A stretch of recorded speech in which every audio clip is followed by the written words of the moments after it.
If your sweet bell peppers stay small, produce only a handful of fruits, or seem to stop growing just when you expect them to take off, there is a very good chance you are making one simple mistake that almost every gardener makes without even realizing it. I used to do exactly the same thing.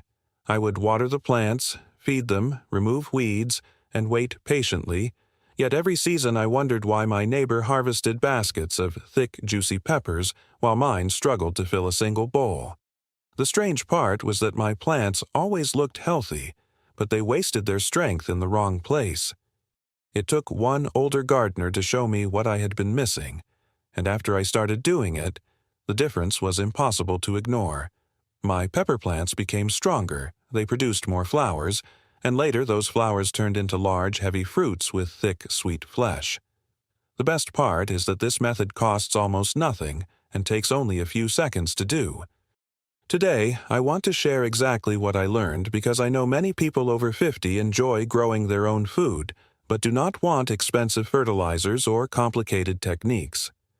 I like simple methods that actually work in a real backyard, not just in books or on television. We are going to talk about one tiny flower that most people are afraid to remove, even though keeping it can slow the entire plant. Then I will show you a couple of homemade feeds that many younger gardeners overlook because they seem too ordinary to matter. Years ago, people used these simple tricks because they had no choice, yet their gardens often produced beautiful peppers without shelves full of products from the garden center. I am not promising miracles because every season depends on weather, soil, and care. But I can tell you from my own experience that helping the plant focus its energy at the right moment changes everything. Most gardeners never discover this because they think the first flower is a gift that should always stay on the plant. I believed that too for many years. But once you understand what that first flower is really doing, you will never look at your pepper plants the same way again. And before we get to the homemade feeding that made the biggest difference in my garden, you first need to see why that tiny flower quietly steals the future harvest from so many good plants. The first time someone told me to remove that very first flower from a pepper plant, I thought they were joking. After all, if we grow peppers for fruit, why would we remove the first chance the plant has to produce one?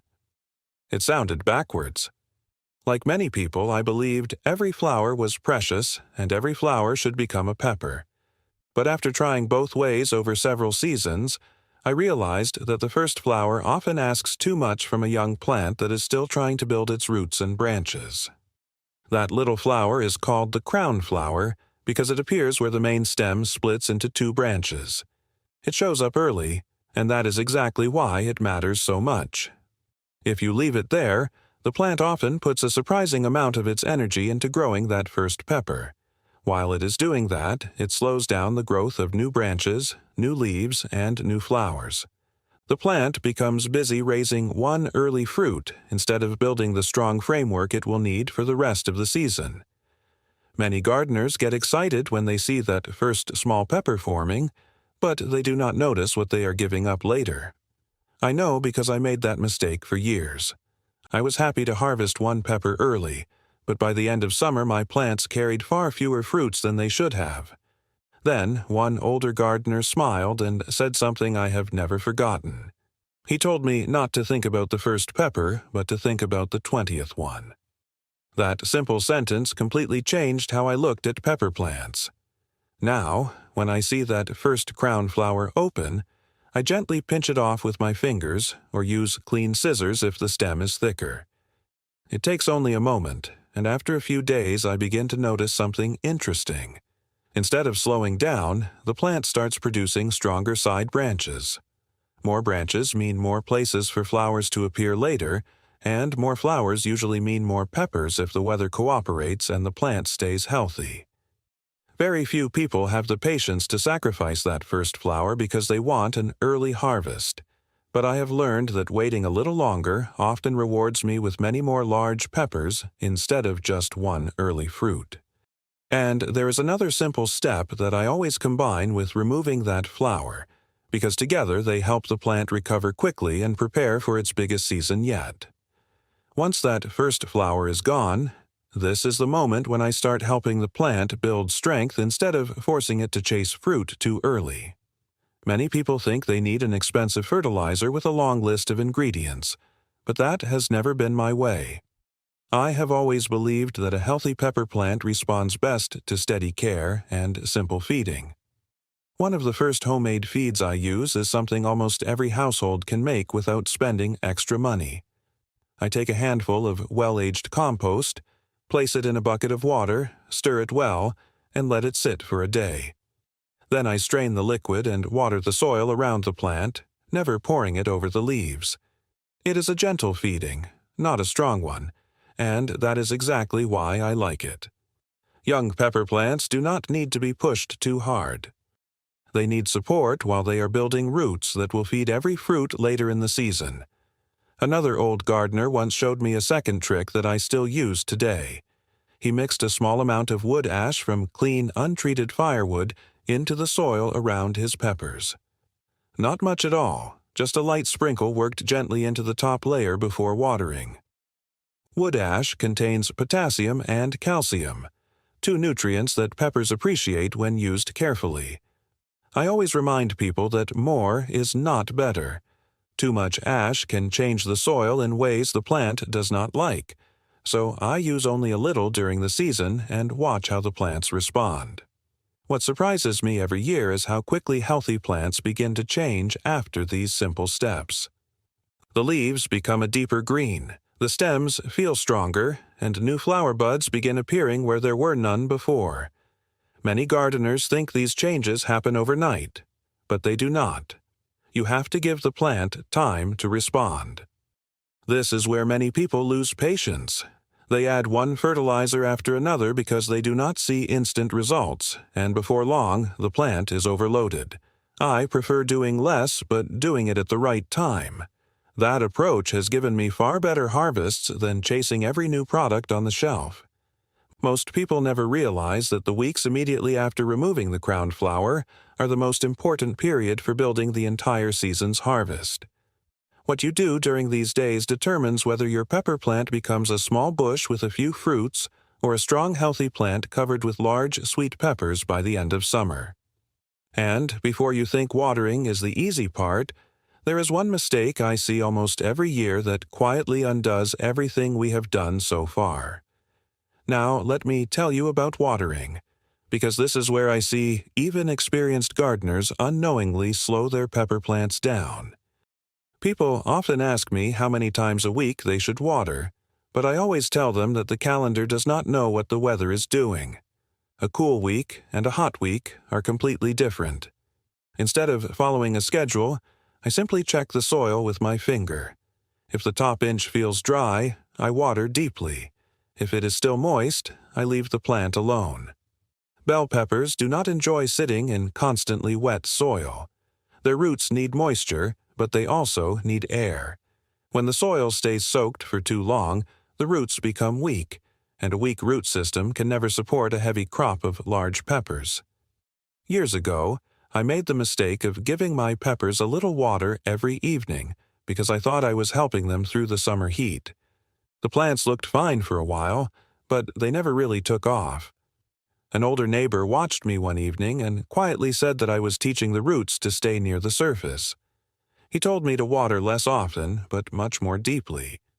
I followed his advice, and after a couple of weeks I noticed something remarkable. The plants looked stronger during hot afternoons instead of drooping, and they began setting more flowers without dropping them. Deep watering encourages the roots to search farther down into the soil, where moisture lasts much longer. Strong roots make confident plants, and confident plants carry heavier harvests. Around the same time, I always add a layer of mulch around each pepper plant. It does not need to be anything expensive.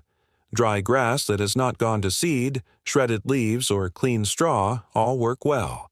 The mulch keeps the soil from drying out too quickly, reduces weeds, and helps keep the temperature around the roots more even during hot days. That means I spend less time watering, and the plants experience less stress. Stress is one of the biggest reasons peppers drop flowers before they ever become fruit. Many gardeners blame the weather, but sometimes it is simply uneven watering and bare soil heating up too much. These are small changes that cost almost nothing, yet together they make a noticeable difference over an entire season. And once the plants are growing steadily with strong branches and healthy roots, there is one homemade feeding that I wait to use until the first real wave of flowers appears. I never rush it, because timing is just as important as the ingredients themselves. This is the stage of the season that I enjoy the most because the plants have stopped thinking about survival and have started thinking about producing peppers. The branches are stronger, the leaves are full, and new flowers seem to appear every few days. This is also the moment when I give them one simple homemade feeding that has stayed in my routine for many years. It is not expensive, and there is a good chance you already have everything you need. I dissolve 1 tablespoon of Epsom salt in a gallon of water and use it to water the soil around the pepper plants about once every 2 or 3 weeks while they are flowering. I do not pour it on every week because more is not always better. The goal is to give the plants gentle support, not overwhelm them. Epsom salt provides magnesium, which helps the plant make better use of sunlight and supports healthy green leaves. A healthy leaf is like a small factory that produces the energy needed for flowers and fruit. When the leaves stay healthy, the entire plant works better. I have noticed over the years that my peppers often hold on to more flowers and develop fuller fruits when I keep this feeding simple and consistent. Another old habit that I never skip is walking through the garden every morning with a cup of coffee. I do not go there looking for problems. I simply observe. I look under the leaves, check for insects, notice whether the flowers are opening well, and see if any branches need a little support.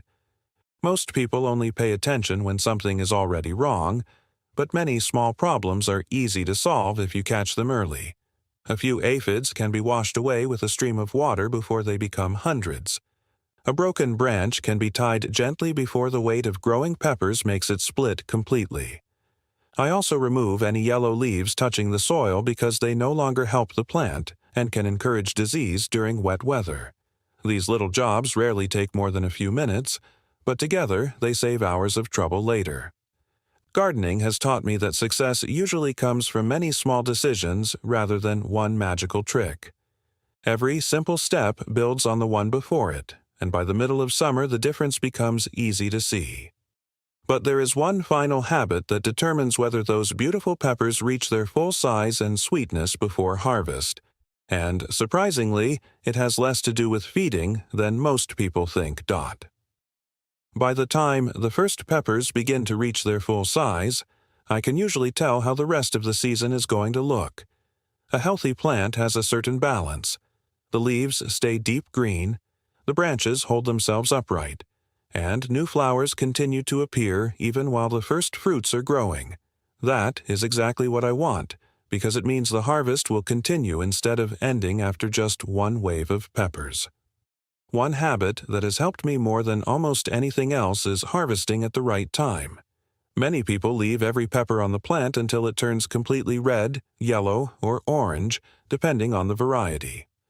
There is nothing wrong with enjoying fully ripe peppers, but I have learned that picking some of them while they are already full-sized and still green encourages the plant to keep producing.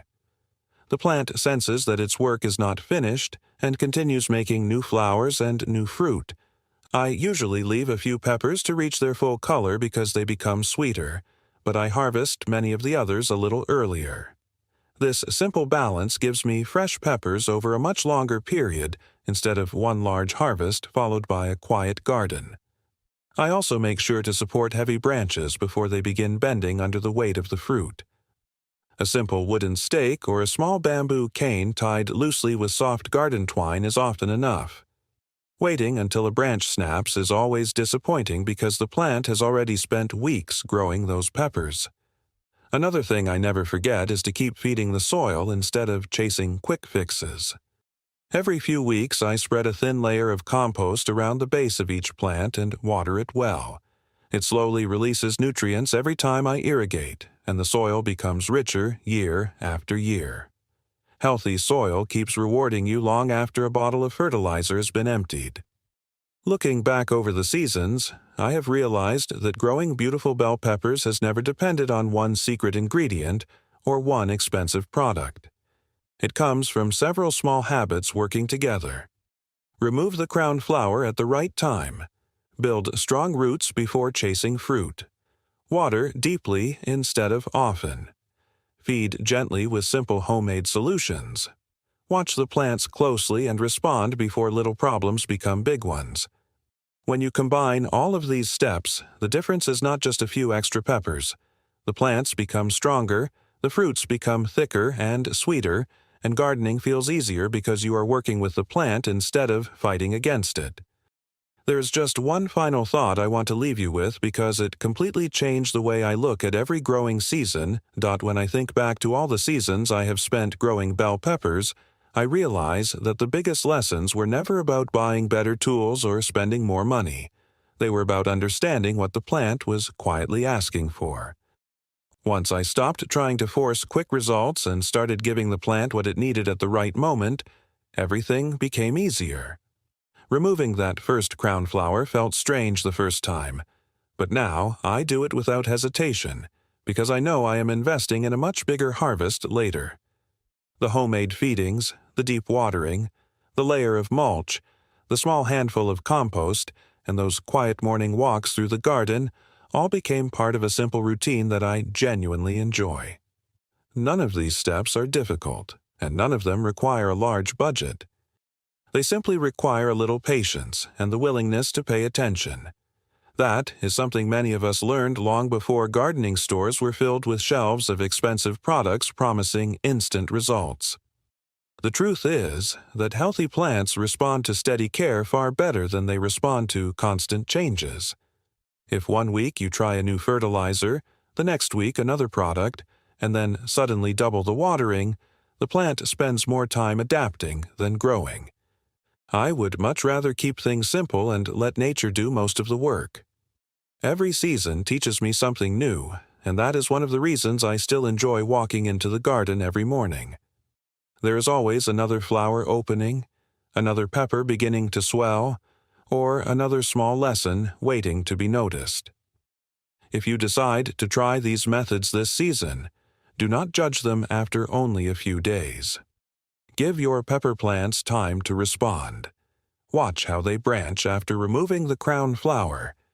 Notice how steady watering and simple homemade feeding help them carry more blossoms. Compare your harvest with previous years, and I think you will be pleasantly surprised. Gardening has never been about perfection. It has always been about learning a little more each season and sharing those lessons with others. I truly hope these simple habits bring you stronger plants, larger sweet peppers, and the quiet satisfaction that comes from harvesting food you grew with your own hands. And if this season changes the way you grow peppers, then next time I would like to show you another old gardening habit that many people have forgotten. One that helps pepper plants stay productive even longer and keeps the harvest going well into the end of the growing season.